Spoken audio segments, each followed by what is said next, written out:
Inihan niya ang kanyang karamihan at nanalig sa kanya ang mga alagad. Mga magulang at kapatid, ito po ang buting balita ng ating Panginoon. Salamat po natin ang ating Panginoon. Tayo pong lahat ay maaari pong maupo. Yan. Kompleto na ba tayo? Meron pa kami na hindi nakikita. Wala pa po dito. Anyway, sobrang po itong buwan natin sa 80. Kaya marahil meron tayong mga bakante. Mas malaki po ito kaysa doon sa 300 Men's Hall. Praise the Lord. Amen? So ngayon po, kaya ng mga nasabi ko kanina, dahil meron mga nahuli, sino po ang nais tumanggap ng miracle of abundance or miracle of joy? Lahat po ba tayo? Yes. Nais po ba natin pasaganahin tayo ng Panginoon? Yes. At bigyan tayo ng kagalakan? Yes. Purihin po ang Panginoon at bigyan po natin sa buhay sa iyo. Bigyan po ng buhay. Meron ba sa inyo nag-celebrate ng party ngayon? O balak? Magpa-party. Meron ba sa inyo? Meron? Sino? Si Brother Edwin? Sister Ann? Birthday ko nyo sa linggo. Happy birthday, Sister Ann. Hallelujah. Magpapansit kanton ka naman. Purihin ng Diyos. So lahat po ba tayo nakaranas ng tumalo ng mga party?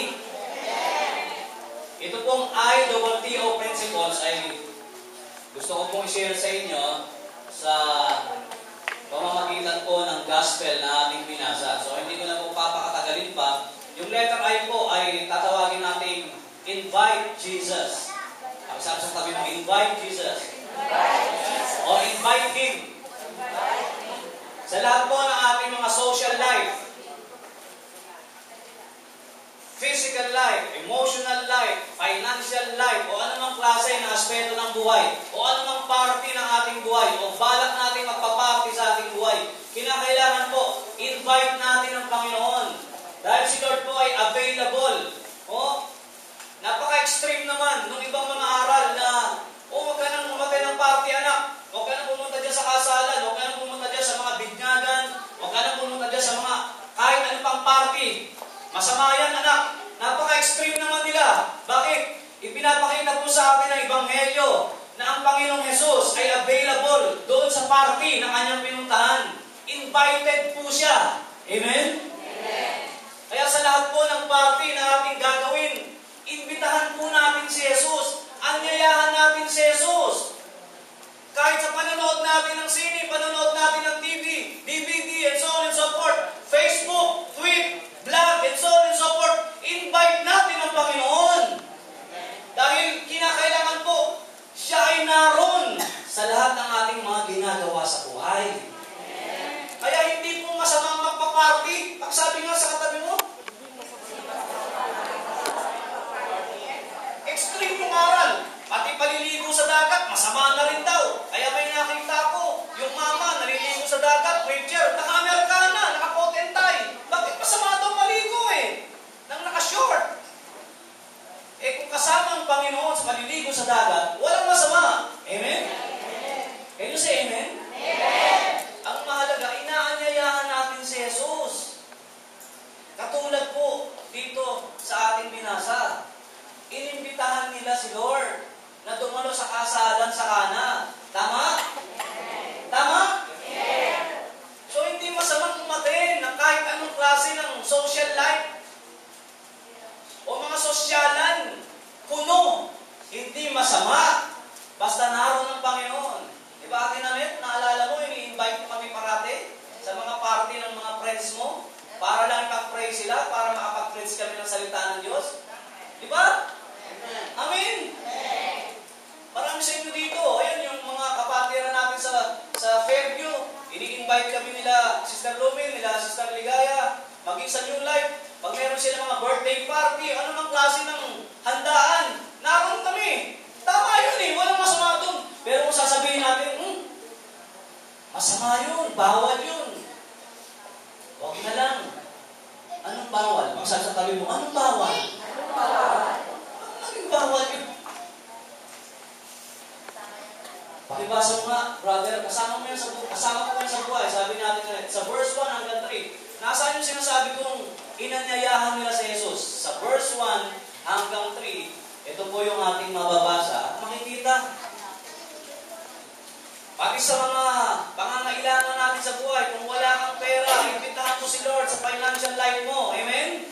Kung may sakit ka, anyayahan mo siya para gumaling tayo, pagalingin tayo ng Panginoon physically. Amen? Ang hirap kasi sa atin, minsan kinakalimutan natin ang Panginoon. Lalo na pagka birthday party. Iba na. Bakit? Nagkakaroon ng gulo, nagkakaroon ng away, ng rumble, alitan, hidwaan ng magkakapatid, magkakamag-anak. Bakit? Kasi pagka nakaharap ka sa videoke, ay mga inuman na. Purihin ang Panginoon. And now, di ba gumagano na? Tama? Tama? Kung ano-ano na yung mga kinakanta. Fly me to the moon. Lasing na. Tapos maya-maya, rumble na. Di ba ganon? Di ba ganon yung nangyayari sa mga party? Sumagot kayo. Bakit? Wala si Jesus eh. Hindi nila inaanyayahan. Kaya mapalad, yung magsa-celebrate at magpapaparty, pag in-invite nyo kami nila Sister Ligaya at Sister Blumen, pagpalain nawa kayo, pati ni Mami Papi, pag in-invite nyo siya, pagpalain nawa kayo lahat. Ang mga ni Jesus. Basa. Verse 1 to 3. Pagkalipas ng 2 araw, may kasalan sa Cana, Galilea, at naroon ang ina ni Jesus. Si Jesus at ang kanyang mga alagad ay naroon din. Nakita nyo? Si Jesus at ang kanyang mga alagad ay naroon din. So ano yung ibig sabihin nun? Inanyayahan ba sila o hindi? Inanyayahan. Meron akong dinaluhang party noon sa Bulacan. May mga majorette pa sila. Alam niyo yung majorette? Ikot-ikot na ganyan. Tingin ng Panginoon. Gagano-gano yung majorette. Tingin ng Diyos. Hallelujah. Tuwag-tuwa yung mga barkada ko. Maya-maya, naglabasan na yung mga, alam niyo na, yung agwa di pataranta. Oh. Praise the Lord. Ang ganda ng simula. Patian, beso-beso. Nung magtapos, rumble na nangyari. Lumayo lang kami doon, pati kami. Mapapaaway pa, inimbitahan lang naman kami doon. Wala kami kamalay-malay. Nakatingin lang naman sa major . Nagkakaintindihan tayo? Naintindihan natin? Diba kaya Cesar? Amen? Pero kung naroon si Lord, sa lahat ng ating mga ginagawa o gagawin, o pinaplano, o anumang klase ng gawain natin sa buhay na ito, I tell you the truth, kailanman walang mangyayaring gulo sa pamamagitan ng Panginoong Jesucristo. Amen. Amen. Praise the Lord. Pangalawa, yung letter T. Tell your problems to Jesus. Tell Him.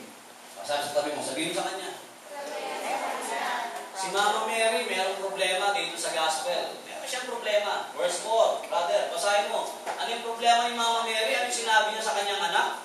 Ano yung sinabi niya kay Jesus? Ano yung problema sa madalit sabi ng ebanghelyo, ng gospel na ating binasa sa gabi ito? Bakit mo sinabing, tell Him or tell your problems to Him? Why? Ito po sabi ng verse 4. Sabi po ng verse 4, sinabi ni Jesus, huwag ninyo akong pangunahan. Yung binanggit mo na ni Mama Mary.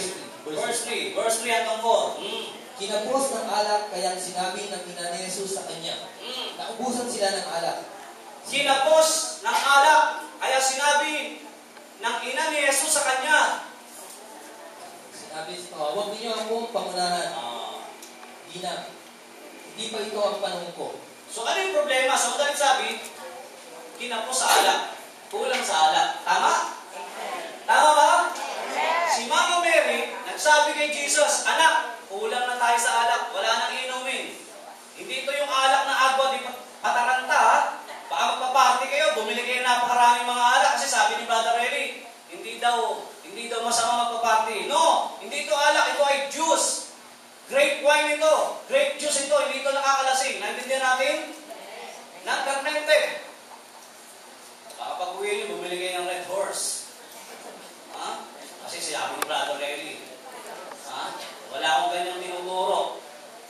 gawain yan. Anyway, sinasabi ko lang sa inyo na ang problema sa gospel, naubusan ng inumin. So, yun ang problema. Tama? Tama? Marami po sa atin, pag may problema, hindi natin sinasabi kay Jesus. Hindi natin sinusumbong sa Panginoon. Hindi tayo nagsasalita sa Kanya, hindi tayo nagsasabi sa Kanya kung ano man yung problema natin, kung kanino tayo lumalapit. Tapos pag nabigo tayo, sisisihin natin yung mga nilapitan natin. Tama ba yun? Kaya nga pinapakita sa Ebanghelyo, kung may problema ka, kay Jesus ka muna magsumbong. Kay Jesus ka muna magsabi. Narinig niyo ba kami nila Sister Ligaya, nila Sister Lumay, Mami Papin? Na nung pinapalayas tayo sa Malangin Hall, meron ba kayong nalalamang pinapalayas tayo? Wala. Unless na magsabi kami sa inyo, yun nyo lang nalalaman. Bakit? Kay Lord na lang kami nagsasabi. Kay Lord muna kami nagsusumbong. To cut the story short. O hindi ba? Hindi naman tao ang naglagay sa atin dito. Gawain ko ng Diyos. Because Jesus is wonderful. God is wonderful. Kaya sabi ko sa inyo kanina, kahit saan tayo nilagay dito sa Christ the King, ang paikot-ikot tayo sa Reynaldo Men's Hall, sa Lintao Hall, sa Johnson Hall, okay para sa ating lahat. Kasi yung second Saturday of the month, doon tayo sa Johnson Hall, baka hindi nyo alam. Nakaset ng lahat nito. Sino nag-set nito? Si Jesus. Si Lord. Dahil ang mga taga-Jesus is wonderful, taga-New Life, taga-Lagro, at ang lahat ng narito ay nagsusumbong una sa lahat sa Panginoon.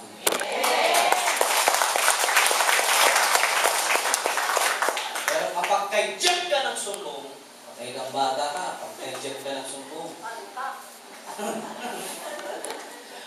Ha? Pakisabi lang sa tabi mo, huwag kang muna sa akin magsumbong. Lord tayo, magsabi ng mga pangangailangan natin sa buhay. Tama mo ba? Ay Lord. Kaya sabi ni Jesus, basahin mo ulit yung verse 4. Gusto kong i-share sa inyo ano ibig sabihin itong sinabi ni Lord sa verse 4. Basa. Sinabi ni Jesus, huwag ninyo akong pangunahan, ginang. Hindi pa ito ang panahon ko. Kaya sabi niya, ginang, babae, huwag niyo muna akong pangunahan, hindi pa ito panahon ko kasi. Ura-urada, harak-haraka, gusto ka agad, dalhin na yung alak doon. Pero sabi ni Lord, hindi pa ito panahon ko. Ano yung sabihin nun?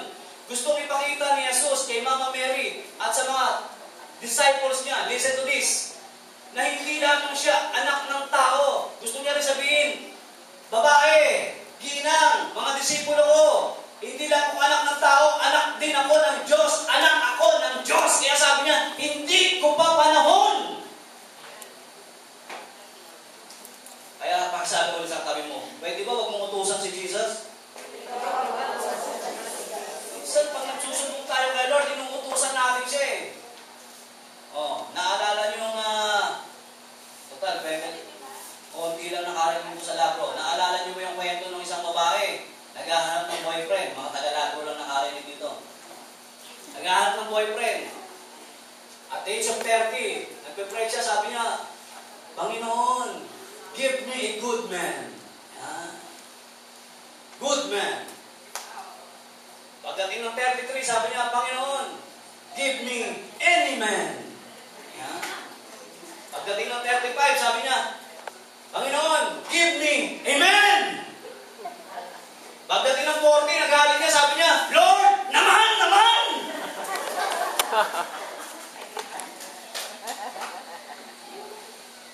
Bakit? Pinamadali si Jesus. Thy will be done, hindi ba? Amen? Bakit tayo nilagay dito? Hindi kalooban ng Diyos na doon tayo sa Reynaldo Men's Hall. Kaya sabi ko kay Sister Lumen, anyway, maganda naman ang lugar na ito. Iba ang plano ni Lord.